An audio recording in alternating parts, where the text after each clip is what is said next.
నమస్తే, నేను కల్పన. గిరీశన్ చెప్పే సంగతులు, యాద్గిరి వినిపించే ముచ్చట్లు, రాజకీయాలు, తమాషాలు అవి ఇవి అన్నీ కలిపి మీకు అందించే సెటారికల్ బులెటిన్ ఆవకాయ బిర్యానీకి స్వాగతం.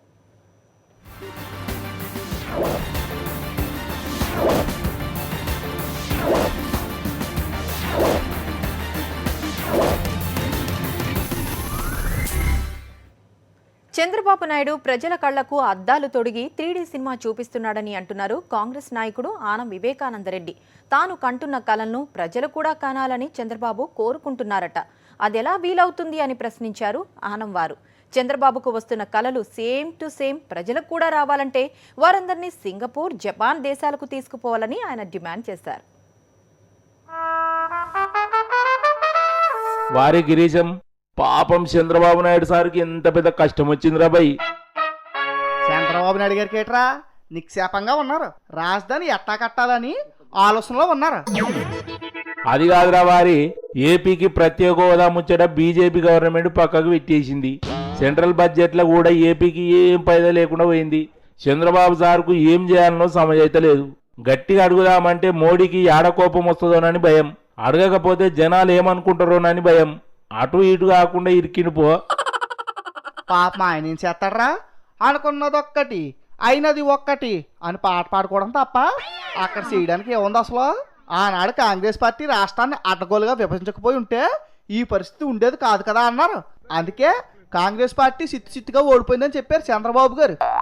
విభజన జరిగిన విధానం వల్ల ప్రజలు చాలా అవమానాన్ని భరించారు. కన్సల్ట్ కూడా చేయలేదని హ్యూమిలియేషన్ భరించారు. అందుకే 125 ఇయర్స్ చరిత్ర ఉన్న కాంగ్రెస్ పార్టీ జీరో అయిపోయింది. అంత కోపంగా ఉన్నారు. ఆంధ్రప్రదేశ్ రాష్ట్రంలో మీరు గుర్తుపెట్టుకోవాల్సింది, వాళ్ళకు కానీ ఇది అన్యాయం అని తెలిస్తే రోడ్డు మీదకి రాకపోయినా సమయం వచ్చినప్పుడు మాత్రం పనిష్ చేయడానికి సిద్ధంగా ఉంటారు. ఆ రోజు అదే కాంగ్రెస్ పార్టీకి జరిగింది. అవు మరి, ఆనాడు కాంగ్రెస్ పార్టీ అట్లా అడ్డగోలుగా రాష్ట్రాన్ని ఇరగొడుతుంటే ఈ చంద్రబాబు సార్ ఏం చేసిండు? ఆ మాట అడుగుతున్నారు కాంగ్రెస్ నాయకులు రామచంద్రయ్య గారు. ఆనాడెందుకు నోరిప్పలేదని చంద్రబాబు నాయుడు నిలదీశారు. రాష్ట్రపు విభజన తథ్యమని తెలిసిన తర్వాత పిలిపించి మాట్లాడుకున్నారు. చంద్రబాబు నాయుడు గారు పోయారా ఢిల్లీకి? చంద్రబాబు నాయుడు గారిని అడుగుతున్నా, వెళ్ళారా మీరు వెళ్ళి ఈ రాష్ట్రం డివిజన్ జరిగితే ఎన్ని మాకు ఇబ్బందులు ఉన్నాయి?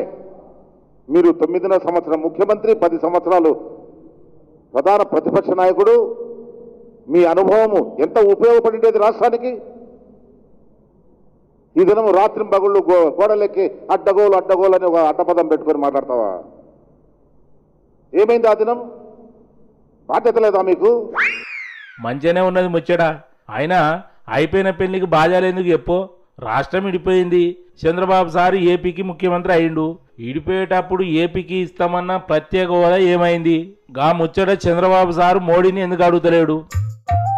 మోడీని అడిగే దమ్ము చంద్రబాబు గారికి లేదంటున్నారు కాంగ్రెస్ నాయకులు. పోనీ మోడీని కాకపోతే వెంకయ్యనాయుడు సార్ నన్ను అడిగేది ఉండే. కాసారే కదా ఏపీకి 5 ఏళ్ళు ప్రత్యేక హోదా ఇస్తామంటే లే 10 ఏళ్ళు కావాలని మస్తు లొలి చేసిండు. కాసారిని ఎందుకు అడుగుతలేడు? ఆయన గారిని అడగడానికి ఈయన గారికి నోరు పేగట్లేదు. అందుకే కాంగ్రెస్ నాయకులు వెంకయ్యనాయుడు గారు వెంట పడుతున్నారు. వాస్తవాలు గుర్తెరిగి, రాష్ట్ర ప్రయోజనాలను గుర్తెరిగి మీరు ఏదైనా సహాయం చేసేదానికి ప్రజలు మీ పట్ల ఆశిస్తున్నారు. మీరు కమిట్ అయ్యారు, పార్లమెంట్లో మాట్లాడారు. మేమందరం చాలా సంతోషపడ్డాం ఆ దినము. If you can't help the state say so, నా వల్ల కాదు, నేను చేయలేనని. అంతేగాని ఈ కుంటి సన్నాయి నొక్కులు ఏంటండి ఇది? నా వల్ల కాదు, నా మాట చెల్లటం లేదు, నేను చేయలేను ఆంధ్ర రాష్ట్రానికి, నేను పొరపాట్లు ఆ దినం అడిగాను 10 సంవత్సరాలు. చెప్పండి మరి. మంచిగున్నది ముచ్చట. వీళ్ళు అడగరు, గా వెంకయ్యనాయుడు సార్ ఏమో సప్పుడు చేయడు. ఇక ఇట్లయితే ఏపీకి ప్రత్యేక హోదా ఎట్లొస్తుంది? ఇక రాష్ట్రం ఎప్పుడు డెవలప్ అవుతుంది? ఆ విషయం తెలియకనే చంద్రబాబు నాయుడు జుట్టు పీక్కుంటున్నాడు. ఏం చెయ్యాలో తోచక ప్రజలకు 3D సినిమా చూపిస్తున్నాడని కాంగ్రెస్ నాయకులు ఆనం వివేకానందరెడ్డి గారు అంటున్నారు. చంద్రబాబు ఎన్నికల హామీలను జనాలు మర్చిపోయేదానికోసంగా కొత్త హామీలు ఇస్తున్నాడు. ఈరోజు కొత్తవి అవి చాలడం వల్ల జనానికి ఈరోజు ఏకంగా 3D సినిమా ఒకటి తీసాడు. అది జనాలకి ఇప్పుడు అద్దాలు పెట్టి మరీ సినిమాలో చూపిస్తున్నాడు 3D సినిమా. ఆ 3D సినిమా కూడా ఈయనేమో జపాను సింగపూరు తిరిగి ఆయన కలలు కంటూ జనాలను కూడా అదే కలలు కలమంటున్నాడు. మరి జనాలందరూ కలిసి మంచి మంచి కళలు కంటే అయిపోతుంది కదా. ఏమున్న దాంట్లో పైసా ఖర్చు కూడా లేదు. అబ్దుల్ కలాం సార్ కూడా కళలు కనుర్రి అని అన్నాడు కదా. కానీ కళలు, ఆకలి కళలు, బ్యాంకుల నుంచి వచ్చే రుణాల కళలు, నోటీసుల కళలు, ఆడబడుతుల బంగారు వేలాల కళలు అయ్యొస్తున్నాయి వారి కళల్లో. జపాను సింగపూర్ రావడంలా నువ్వేమో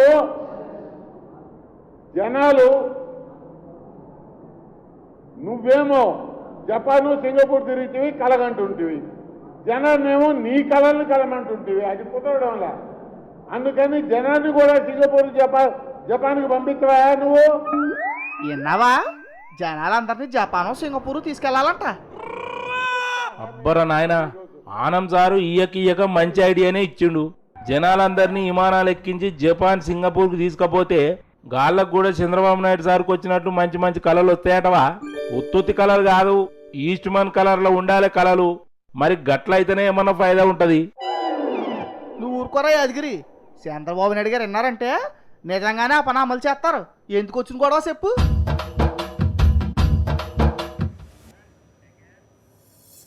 ఎంకిపెళ్లి సుబ్బి చావుకు వచ్చింది అనే మాటను కాంగ్రెస్ పార్టీ విషయంలో తిరగేసి చెప్తున్నారు టీఆర్ఎస్ నాయకులు.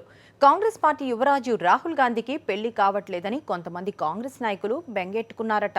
ఆయన గారికి పెళ్లి కాకుంటే తరతరాలుగా వస్తున్న గాంధీ నెహ్రూ కుటుంబ వారసత్వం ఏమైపోతుందోనని ఆందోళన పడుతున్నారట. యాదగిరి, ఈ మధ్యన రాజకీయ నాయకులు కుటుంబ పాలన గురించి బాగా మాట్లాడుతున్నారా? అవురాబాయ్, మొన్న TPCC president Uttam Kumar Reddy sir కూడా గదే మాట మీద మాట్లాడిండు. కాంగ్రెస్ నాయకులు కుటుంబ పాలన గురించి మాట్లాడటం ఏంట్రా యాదగిరి? ఎందుకు మాట్లాడొద్దు? అది సరే గాని ఉత్తమ్ గారు ఏమన్నాడో అది చెప్పు. తెలంగాణ రాష్ట్రంలో కుటుంబ పాలన జరుగుతుందని అన్నాడు. తండ్రి, కొడుకు, మేనల్లుడు, బిడ్డ చేతుల మీదనే రాష్ట్రం నడుస్తున్నదట. ఇంకేమన్నాడు ఎరికేనా? తెలంగాణ క్యాబినెట్లలో గాల్లోలే 40% మంది ఉన్నారని అన్నాడు. ఒక మహిళ ఉండరు, ఒక మాదిగ ఉండరు, ఒక మాల ఉండరు. కానీ కేసీఆర్ కులానికి ఎంతమంది ఉంటారే? మొత్తం కుటుంబమే కాకుండా మరి క్యాబినెట్ లో సగం పర్సెంట్ లేని వాళ్ళు 40% భాగస్వామ్యం. 40% నిజంగా ఈ రాష్ట్రంలో ఒక కుటుంబ పాలన, ఒక కుల పాలన జరుగుతుంది అనే విషయం ఇది నిదర్శనం చెప్పని చేస్తున్నారు. వాళ్ళు ఏ విధంగా అసలు మొత్తం ఈ రాష్ట్రంలో జరిపే కార్యక్రమాలని తండ్రి కానీ, కొడుకు కానీ, మరి మేనలుడు కానీ, మరి బిడ్డ కానీ, ఇది ఒక విచిత్రమైన పరిస్థితి. అవును, మరి ఉత్తమ్ గారు అన్న దాంట్లో తప్పే ఉందరా యాదగిరి? టీఆర్ఎస్ దగ్గర ఏ సమాధానం ఉంది? మా సంగతి సరే, మా సార్ది కుటుంబ పాలన అంటున్నావు, మరి నీ సంగతి ఏందని ఉత్తమ్ సార్ని అడిగిండు మంత్రి జగదీష్ రెడ్డి సారు. అసలు కుటుంబ పాలన గురించి మాట్లాడే అర్హత లేని ఏకైక పార్టీ కాంగ్రెస్ పార్టీ ఈ దేశంలో. కుటుంబ వారసత్వాన్ని ఎట్లా కొనసాగిస్తున్నారో, వాళ్ళ కుటుంబానికి ఎట్లా భజన చేస్తున్నారో, ఇంకా కొంతమంది పాపం అందులో ఉన్న భజపరులు బాధపడుతున్నారు. అరే రాహుల్ గాంధీ పెళ్లి చేసుకోకపోయి మళ్ళీ ఎట్లా మన కాంగ్రెస్ పార్టీకి వారసుడు కూడా లేకపోతే ఎట్లా బతుకుతుంది ఈ పార్టీ అని బాధపడే గొప్ప వాళ్ళు కూడా ఉన్నారు. ఇంకా ఇక అటువంటి పార్టీ నేను అనను, కానీ ఎవరో మిత్రుడు పొద్దున అంటున్నాడు, సరే కేసీఆర్ గారు ఆయన ఏదో 40% కుటుంబ సభ్యులకు ఇచ్చినారు, కానీ మరి ఈయన ఇంట్లో 100% కుటుంబ సభ్యులకు ఇచ్చుకున్నాడు కదా. వాళ్ళు ఇద్దరు భార్య భర్తలు, ఇద్దరు తెచ్చుకున్న టికెట్లు 100% పూర్తి చేసుకున్నాడు ఆయన. మరి ఇక ఆయన కూడా మాట్లాడతాడు ఆ కేసీఆర్ గారి గురించి. మరి జగదీష్ రెడ్డి గారు చెప్పింది కూడా నిజమే కదా? గదే మరి, ఎవరు చెప్పినా నిజమే అనిపిస్తుంది. ఈ రాజకీయాలలో ఉన్న గమ్మత్ గిదే. అన్ని ఆతాను ముక్కలే అంటారు చూడు. అగో గా సామెత లీడర్లకు మస్తు సూట్ అవుతుంది. సరే గాని తెలంగాణ టీడీపీ నాయకులు ఏదో పెద్ద పని పెట్టుకున్నారా? అవురాబాయ్, గీ నడుమ కేసీఆర్ ను టీఆర్ఎస్ ను నోటుకొచ్చినట్లు తిరుగుతున్నారు. రోజు రోజుకు ఎండలు ముదిరినట్లు గాల తిట్లు కూడా ముదిరిపోతున్నాయి. ఏహే నోటికి ఎంత వస్తే అంత ఈనటోళ్ళే చెవులు మూసుకోవాలి. మరీ మెత్తగా పద్ధతిగా మర్యాదగా మాట్లాడితే జనాలకు ఎక్కదనుకుంటున్నారేమో.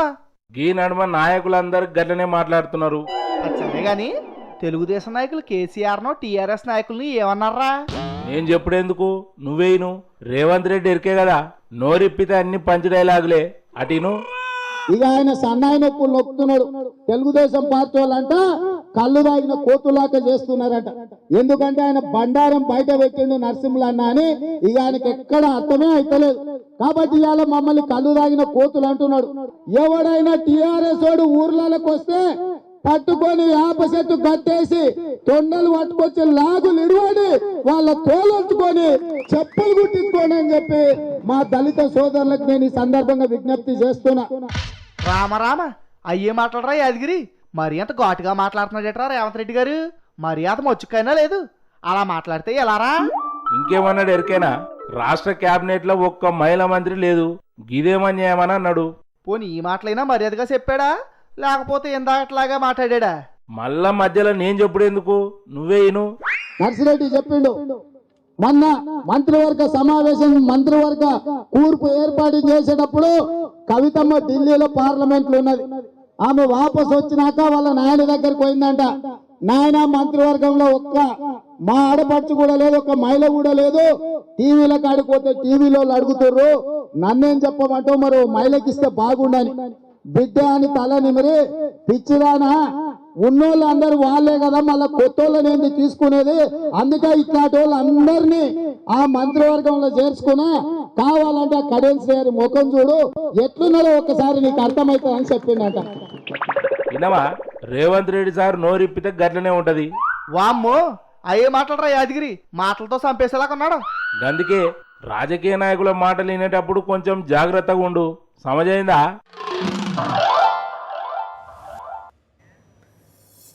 కాలు తొక్కినప్పుడే తెలుస్తుంది కాపురం చేసే కళ అన్నట్లుగా ఉంది జమ్మూ కాశ్మీర్లో పీడీపీ బీజేపీ సంకీర్ణ ప్రభుత్వం తీరు.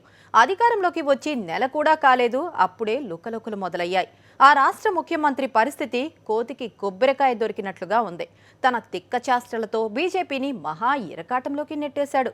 ఎరక్కపోయి పీడీపీతో పొత్తు పెట్టుకొని ఇరుక్కుపోయామా అని బీజేపీ నేతలు జుట్టు పీక్కుంటున్నారు. శకునం చెప్పే బల్లి కుడిదిల పడ్డట్లయింది బీజేపీ పరిస్థితి. జమ్మూ కాశ్మీర్లో పీడీపీతోని పొత్తు పెట్టుకొని గవర్నమెంట్ ఏర్పాటు చేసింది. అసలుకుగా పీడీపీ దుకాణం వేరు, గీ బీజేపీ దుకాణం వేరు. గాళ్లకు గీళ్లకు అసలు గింత కూడా సంబంధం లేదు. అయితే అధికారం కోసం అవన్నీ పక్కకు ఇచ్చింది. ఎన్నికల ప్రచారంలో మోడీగా పీడీపీ మీద మస్తు సెటైల్ రేసిండు. అటెంకాల పార్టీతోనే చేయగలిపిండు. పీడీపీ లీడర్ ముఫ్తీ మొహమ్మద్ సయ్యద్ ముఖ్యమంత్రి అయ్యిండు. గాయన ఏం చిన్నోడు కాదు, తినేది మొగల్ సొమ్ము పాడేది ఎవని పాటను అన్నట్టు ముఖ్యమంత్రి కుర్చీలో ఊసోంగని అవల మాటలు మాట్లాడు సురువు చేసిండు. పాకిస్తాన్ ఆర్మీ, ఐఎస్ఐ టెర్రరిస్టులు పోనీతి అని చూసి చూడనట్లు ఊకున్నారు. కాబట్టికనే జమ్మూ కాశ్మీర్లో ఎలక్షన్లు పీస్ఫుల్ గా జరిగినాయట.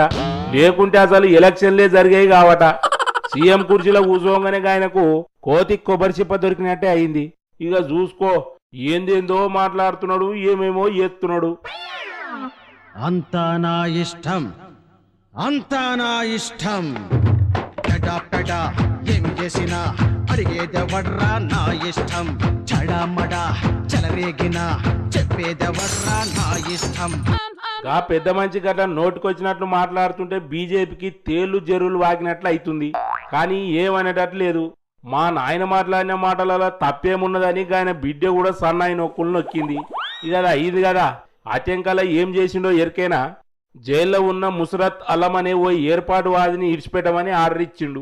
గీ అలం ఎసొంటోడు ఎరికేనా? ఇండియా అంటే అసలు వాడదు, కాశ్మీర్ను పాకిస్తాన్లో కలుపమని డిమాండ్ ఎత్తాడు. అందుకే గాని వంచబోయి జైల్లో పెట్టిర్రు.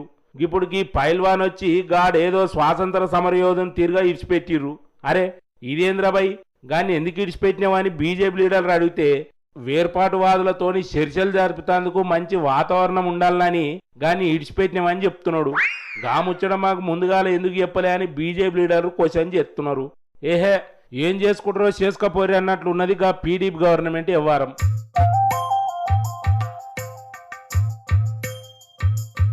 గాయనను గట్టనే ఈడ్చిపెడితే జైల్లో ఉన్న టెర్రరిస్టులందరినీ ఈడ్చిపెట్టేటట్టుగా అనిపిస్తున్నది. ఏం చేయాలనో బీజేపీకి సమజైతలేదు. జమ్మూ కాశ్మీర్ గవర్నమెంట్ నుంచి నివేదిక కోరినాం, గా నివేదిక వచ్చినాక ఏం చేయాలనో ఆలోచిస్తామని హోమ్ మినిస్టర్ చెప్తున్నాడు. ఇన్ని దినాలు దేశభక్తి గురించి సూక్తులు చెప్పిన లీడర్లకు గా జమ్మూ కాశ్మీర్ సీఎం సుక్కలు చూపిస్తున్నాడు. మరిగా మోడీ ఏం చేస్తాడో ఏందో చూడాలే.